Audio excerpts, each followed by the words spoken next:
دوستو، کیا آپ نے سوچا ہے ایک ایسی حالت کے بارے میں سوچ لیں کہ آپ ایسی حالت میں ہیں کہ دنیا کی نظروں میں بالکل حقیر سے ہیں. آپ کی بات کوئی سن نہیں رہا، آپ کی بات کو کوئی توجہ نہیں دیتا ہے. آپ معاشرے میں ایسا سمجھ لیں کہ آپ بالکل لو لیول کے کوئی فرد ہیں اور آپ پہ تکلیفیں ہیں کہ ٹوٹ پڑی ہیں.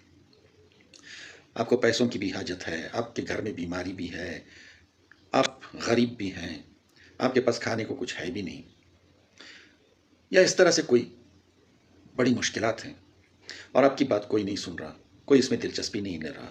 آپ کسی کے پاس بھی جائیں تو وہ کوئی مدد نہیں کر رہا. تو اس یہ جو پروسیس چل رہا ہے، اس میں آپ کے دل پہ کیا گزرتی ہوگی؟ ایسے میں ایک آدمی کے دل میں وہی عمل اور رد عمل کا چکر چل پڑتا ہے.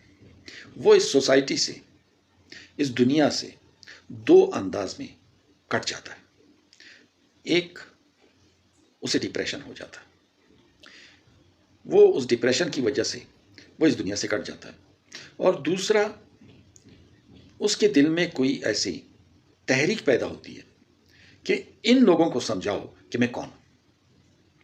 اب انہیں سمجھانے کے چکر میں، انہیں نیچا دکھانے کے چکر میں کہ کل میں ان سے اپنی بات منواؤں، وہ غلط راستوں میں پڑ جاتا ہے. وہ اپنے آپ کو منوانے میں وہ ہر نیگیٹو اور پازیٹو کام پہ لگ جاتا ہے، جس طرح بھی وہ نکل پڑا. اور یہ معاشرے کے لیے بڑی خطرناک صورتحال ہوتی ہے. مگر کیا آپ نے سوچا ہے کہ یہ جو حالت ہوتی ہے، اس کو کیسے کنٹرول کیا جائے؟ دیکھیں، مسلم دنیا میں تو ہم دیکھتے ہیں کہ ہر جگہ مسجدیں بنی ہوئی ہیں، اور آج کل ہم غیر مسلم دنیا میں بھی دیکھ رہے ہیں کہ مسجدیں بن رہی ہیں، آباد ہو رہی ہیں. اور ان مسجدوں سے 5 وقت ایک ہی صدا آتی ہے، اللہ اکبر اللہ اکبر. یہ جو آذان کی آواز ہے وہ ان مسجدوں سے فکس ٹائمنگز ہیں، اس میں شروع ہو جاتی ہے. اور یہ 5 وقت جو یہ صدا آتی ہے، یہ ہمیں بلایا جاتا ہے. یہ ہمیں جو اس دنیا کا پیدا کرنے والا ہے، جو بادشاہوں کا بادشاہ ہے، جو اس دنیا کا مالک ہے، دنیا کا بھی اور آخرت کا بھی، ہر جگہ کا وہ مالک ہے، تو وہ احکم الحاکمین ہے. ہم یہاں ایک تھوڑا سا، ہم سے اسٹیٹس میں تھوڑا سا اونچا ہو، اس کے در پہ ہمیں کتنا انتظار کرنا پڑتا ہے.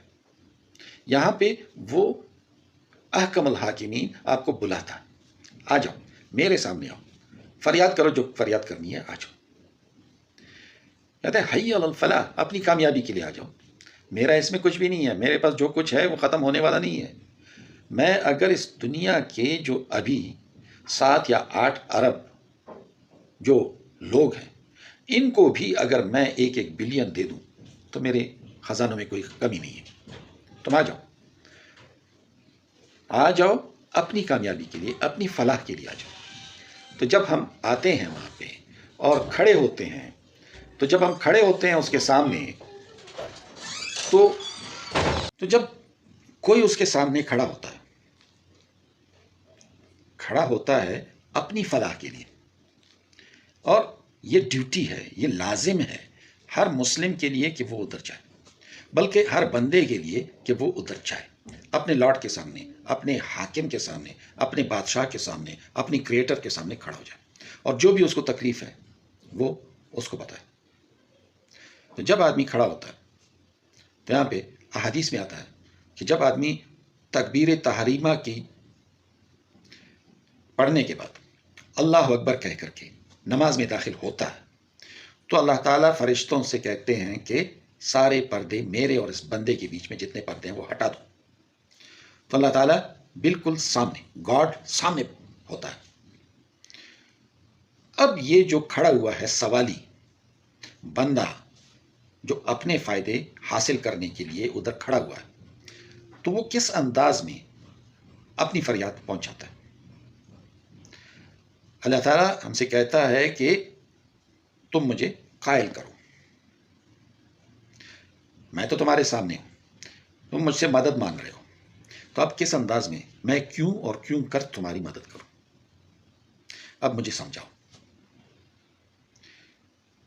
اللہ تعالیٰ کو اب ایسے تو نہیں سمجھا سکتے، کیا ہمیں خود ہی پتہ نہیں ہے کہ ہم کیا کہہ رہے ہیں؟ اللہ کہتے ہیں کہ مجھے سمجھاؤ، تم کیا چاہتے ہو؟ اور اگر ہم اسے سمجھانے میں قائل ہو، مطلب ہے کامیاب ہو گئے، ہم سمجھانے میں کامیاب ہو گئے۔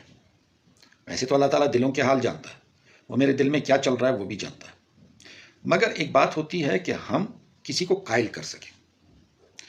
ہم سب سے بڑے حاکم، سب سے بڑے بادشاہ کے سامنے کھڑے ہوتے ہیں، ہم ایک چھوٹے سے کسی نواب کے سامنے یا کسی آفیسر کے سامنے ہم کھڑے ہوتے ہیں جن کے ہاتھ میں کچھ تھوڑا بہت پاور ہوتا ہے، تو ہم اسے کیسے کر کے سمجھاتے ہیں اپنے مسائل۔ اس طرح سے ہم احکم الحاکمین، دی لارڈ آف لارڈز، اس کو ہم کیسے سمجھا پاتے ہیں؟ یہ نقطہ سمجھنے کا، اور یہ نقطہ میں سمجھانا چاہتا ہوں کہ یہی ہر بندے کے پاس 5 وقت دن میں جو خصوصی ملاقات کا ٹائم ہوتا ہے اپنے لارڈ کے ساتھ، لارڈ آف لارڈز، احکم الحاکمین، اس کے ساتھ جو ہمارا خصوصی سیشن ہوتا ہے ملاقات کا، اس میں ہم اپنے اللہ کو، اپنے گاڈ کو ہم کیسے اپنی مشکلات بتاتے ہیں، کیسے ہم اسے قائل کرتے ہیں۔ اور یہ بھی حدیث میں ہے کہ جب بندہ سلام پھیر لے تو اللہ تعالیٰ فرشتوں سے کہتے ہیں کہ سیشن ختم ہو گیا، اب سارے پردے پھر اپنی جگہ پہ لے آئیں، میرے اور بندے کے درمیان اب پردے ہوں گے۔ تو اس طرح سے یہ جو اسپیشل سیشنز ہیں، اس میں ہم کیسے اپنے لارڈ کو سمجھاتے ہیں، اپنے اللہ کو سمجھاتے ہیں، یہ سمجھنے کی بات ہے۔ اور اگر یہ سمجھ کر اس انداز میں ہم مسجد میں گئے تو ہمیں ایک تنکے سے بھی کم، وہ اس سے لے کر کے آسمانوں تک جتنی بھی بڑے گناہ ہوں، جتنے بھی بڑی تکلیفیں ہوں، ان سب سے چھٹکارا مل جائے گا۔